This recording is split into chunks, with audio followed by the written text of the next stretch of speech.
হ্যাঁ, আমি কালকে শুনছিলাম তৃণমূলের একজন বলেছে চন্দ্রিমা ভট্টাচার্য নাকি এই অফিসটা তুলে দেওয়ার ক্ষেত্রে টিপারের কাজ করেছে। ওই এরকম মার্ডার কেসে লোকেরা টিপার হয় না, তো চন্দ্রিমা ভট্টাচার্য তৃণমূলের নেতারাই নাকি বলেছেন চন্দ্রিমা ভট্টাচার্য অফিসটা তুলে দেওয়ার ক্ষেত্রে টিপারের কাজ করেছে। মমতা বন্দ্যোপাধ্যায় বুঝুন না কাদের নিয়ে ঘর করেছেন এতদিন ধরে।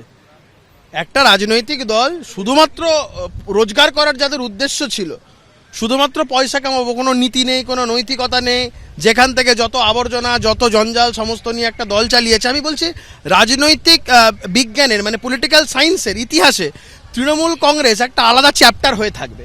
এবং একটা রাজনৈতিক দল ক্ষমতায় থাকাকালীন শুধুমাত্র যদি নীতি নৈতিকতা ভুলে যদি শুধু রোজগারের দিকে মনোনিবেশ করে, তাদের যে কি অবস্থা হতে পারে এর জ্বলন্ত উদাহরণ হয়ে থাকবে তৃণমূল কংগ্রেস।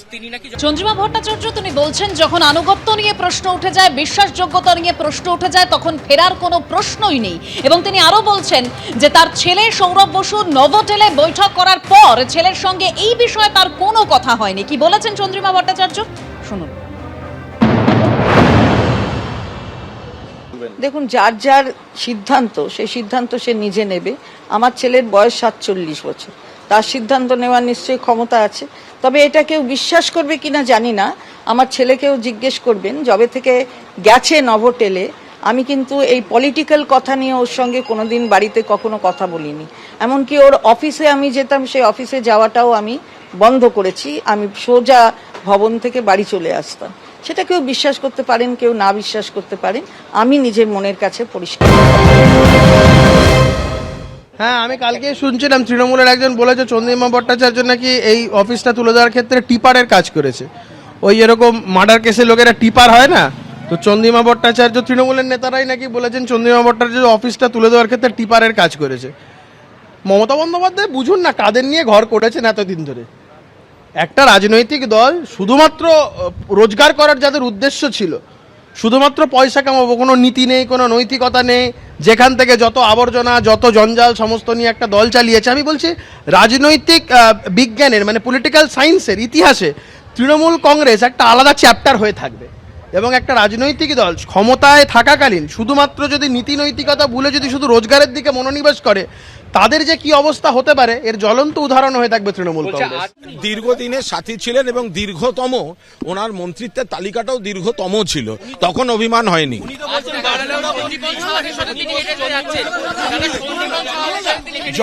যতদিন সমস্ত গুরুত্বপূর্ণ দপ্তরগুলো মমতা বন্দ্যোপাধ্যায় ওনাকে দিচ্ছিলেন তখন অভিমান হয়নি গো।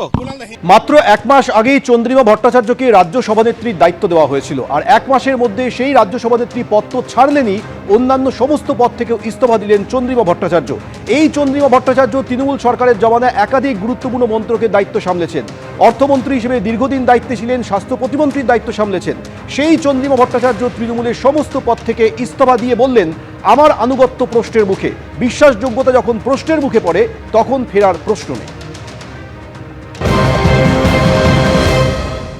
মমতা বন্দ্যোপাধ্যায় যেভাবে বলেছেন যে আমি তুলে দিলাম, এটা আমি বেদনা হতো। আমি কারুর হাতে কিছু তুলে দেওয়ার আমার ক্ষমতাও নেই, তুলে দেব কি করে।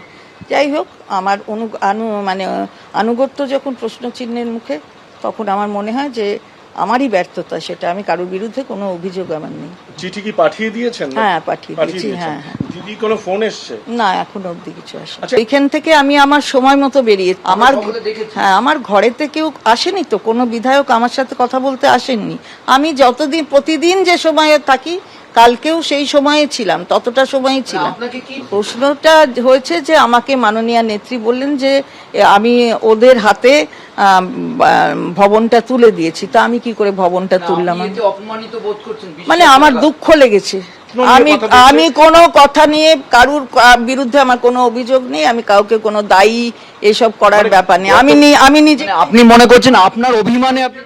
না, আমি নিজেকেই দায়ী মনে করছি, ইন দ্য সেন্স যে আমি ব্যর্থ। আপনি ব্যর্থ হয়েছেন বিশ্বাস রাখতে? হ্যাঁ, অবশ্যই। ভবন তুলে দিলে আপনার বিশ্বাস যে, অবশ্যই বিশ্বাস আনুগত্য যখন প্রশ্নচিহ্নের মুখে থাকে, তখন তার বাইরে কিছু তারপরে আর কিছু করা যায় না আর কি। বিশ্বাসই তো মূল শিকড়, সুতরাং সেই শিকড় যখন নড়ে চলে যায় তখন তার পরে আর কিছু করা যায় না। দীর্ঘদিনের সাথী ছিলেন এবং দীর্ঘতম ওনার মন্ত্রিত্বের তালিকাটাও দীর্ঘতম ছিল, তখন অভিমান হয়নি।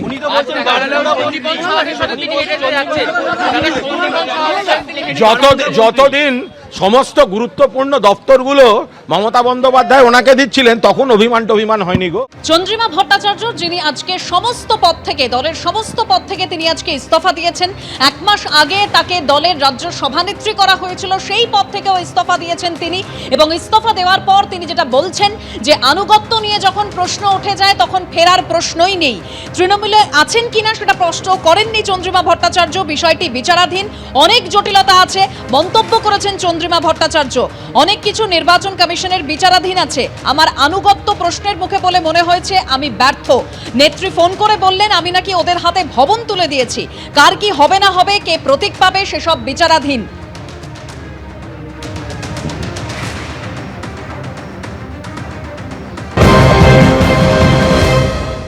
পরিস্থিতিতে কেন আসতে হলো? বললাম তো আনুগত্য প্রশ্নের চিহ্নের মুখে থাকলে আর তারপরে বিশ্বাসযোগ্যতা প্রশ্ন চিহ্নের মুখে থাকলে আর কিছু বাঁচে না।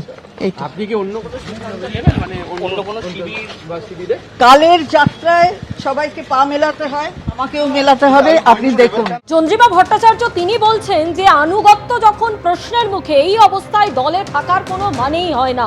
চন্দ্রিমা ভট্টাচার্য মমতা বন্দ্যোপাধ্যায়ের দীর্ঘদিনের ছায়াসঙ্গী, যিনি আজকে তৃণমূল কংগ্রেসের সমস্ত পদ থেকে পদত্যাগ করলেন এবং তারপরেই তাকে দেখা গেল বিধানসভায় ঋতব্রত তৃণমূলের সঙ্গে।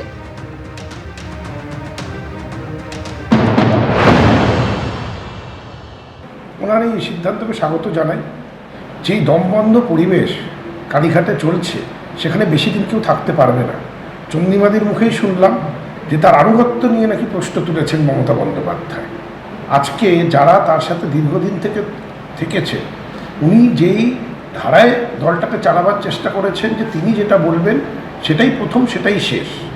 আজকে কেউ যদি কোনো সুযোগ না পায় কোথাও কোনো প্রশ্ন করার, গণতান্ত্রিকভাবে দলটাকে এগিয়ে নিয়ে যাওয়া, সেখানে তো দমবন্ধ পরিবেশ তৈরি হবেই।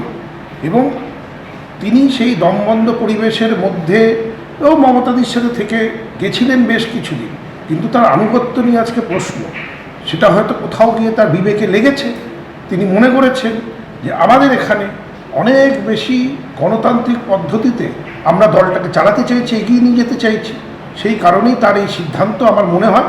কিন্তু যে সিদ্ধান্ত নিয়েছেন তাকে স্বাগত জানাই। তিনি সিনিয়র লিডার, তিনি আমাদের সাথে আজকে এখানে এসেছেন এবং তার যে অভিজ্ঞতা, সেই অভিজ্ঞতা আমাদের আগামী দিন পথ চলার জন্য কাজে আসবে। এবিপি আনন্দ, এগিয়ে থাকে, এগিয়ে রাখে।